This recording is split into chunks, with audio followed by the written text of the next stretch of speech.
And so there's nothing inherently dangerous about it, but right away he has begun setting up the pejorative idea that predestination is dangerous in some way. And so if you're thinking about it, you're studying about it, you want questions about it, you're walking on dangerous ground. Now that's just pejorative argumentation.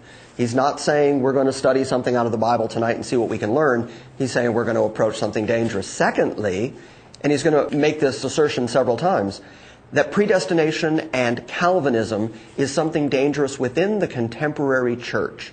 The idea being that Calvinism is a brand new idea that has just raised its ugly head in the current church. The reality is this. We need to get a little bit of history. We need some historical background here. If you are not a Catholic today and you are a Christian, then you fall under what is called Protestantism. In large sweeping terms, in all of Christianity, you are either Catholic or you are Protestant. If you are Protestant, which Brady Cooper I'm sure would say he is, then he owes his Protestantism to the Protestant Reformation. And that's where the word Reformed comes from. When we say Reformed theology, we're talking about the theology that grew out of the Protestant Reformation.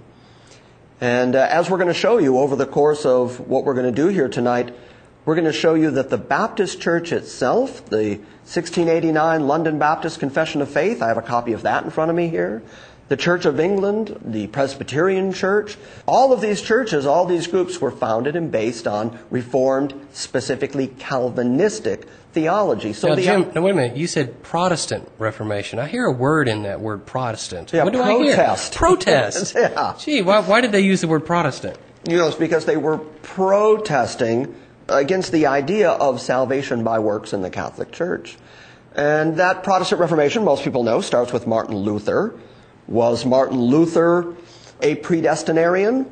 Well, all you have to do is read his book called The Bondage of the Will, which was a response to a fellow named Erasmus of Rotterdam who wrote a book on the freedom of the will, the idea of free will. We're going to hear that a lot tonight, too. And so Luther wrote against that idea. Luther was a predestinarian, which means that the man who started the Protestant Reformation, which led to the foundation of the Baptist Church, of which Brady Cooper is a part, that man was a predestinarian. No danger there. The man who followed behind Luther where the Protestant Reformation is concerned was John Calvin, and that's why we use the nickname Calvinism when we're talking about Reformed theology. In fact, a lot of times we don't even use that word Calvinist. Seems to some reason come with a lot of baggage, and so we'll just say Reformed theology or doctrines of grace. Sovereign grace. Right. Grace Christian Assembly is a sovereign grace fellowship. That means that we adhere to the doctrines of grace.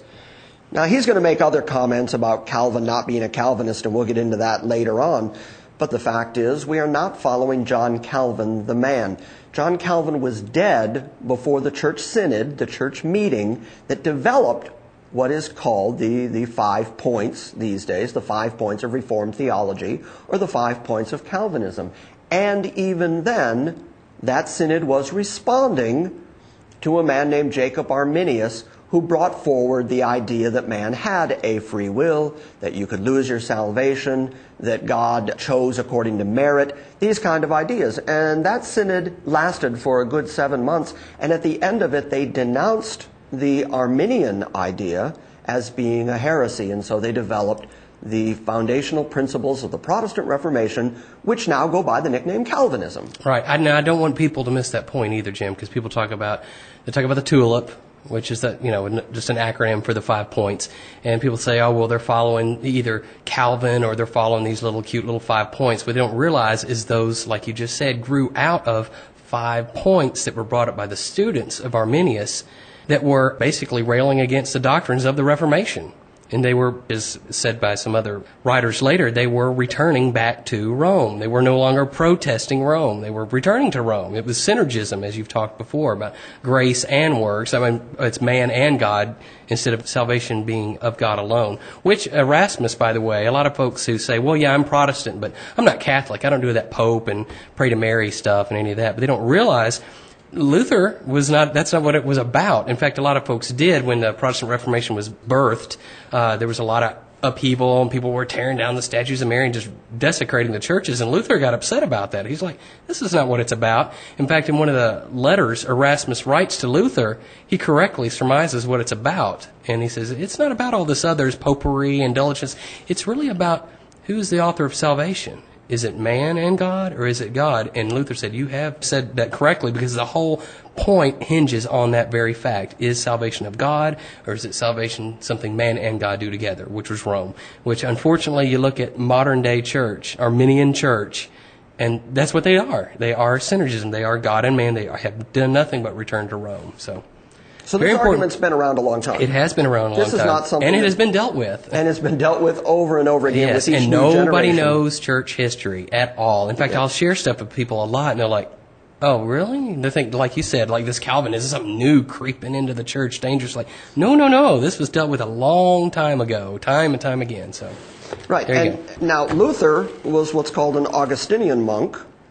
And Luther himself then became aware of salvation by grace through faith because of his connections to Augustinianism, which goes back to Augustine of Hippo. Now you're in the 4th century. Mm-hmm.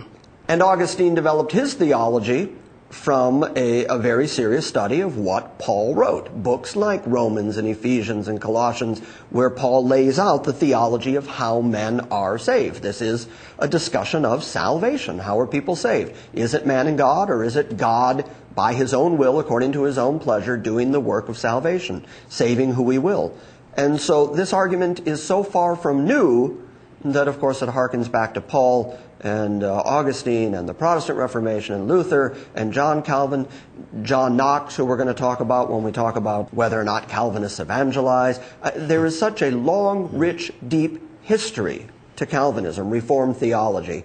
Yet these men who build their straw men want us to believe this is all brand new, it just popped up, it's a recent heresy, and you're supposed to just negate it or ignore it wherever you see it because it's dangerous. Let me read a little segment here for you out of a book that David Steinmetz wrote called Calvin in Context. And this will give you some idea of how important Calvinism is to America, because I say constantly that you can't understand not only church history, but you can't understand American history if you don't understand Calvinism. Because, like I said, the Lutheran Church once expounded these doctrines, the Presbyterian churches held these doctrines, and what we find in the pages of history is that the vast majority of the pilgrims who landed at Plymouth Rock were Calvinistic Presbyterians.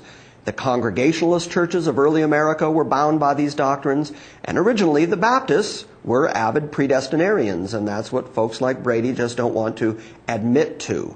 So now, reading from Steinmetz's book, he writes, this early English Calvinist strain was strengthened by the Dutch Calvinists of New York and New Jersey, the German Reformed of Pennsylvania and Maryland, and the Scotch-Irish Presbyterians, who settled in the mid-Atlantic and southern colonies.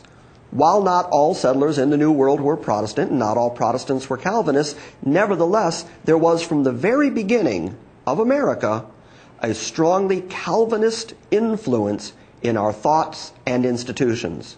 Calvinists founded universities, pioneered the New England town meeting, insisted on the separation of powers in the federal government, played a prominent role in the movement for the abolition of slavery, and even promoted such characteristic institutions of frontier revivalism as the anxious bench and the camp meeting. In short, although Calvinism is not the only ingredient in American intellectual and religious history, it is such an important ingredient that no one can claim to understand American history and culture without some appreciation of its Calvinist heritage. And so this is nothing new. That's all Jeff and I are trying to say. We're just trying to say this is nothing new, and for heaven's sake, it's nothing dangerous. Carry on, Brady. All right. Let's open our Bibles and go ahead and jump in there tonight. In Romans chapter 8.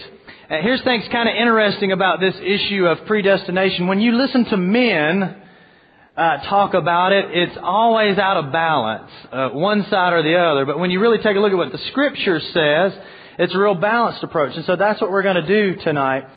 Sorry, I got to stop there. When you listen to men, that when men talk about it, it's out of balance.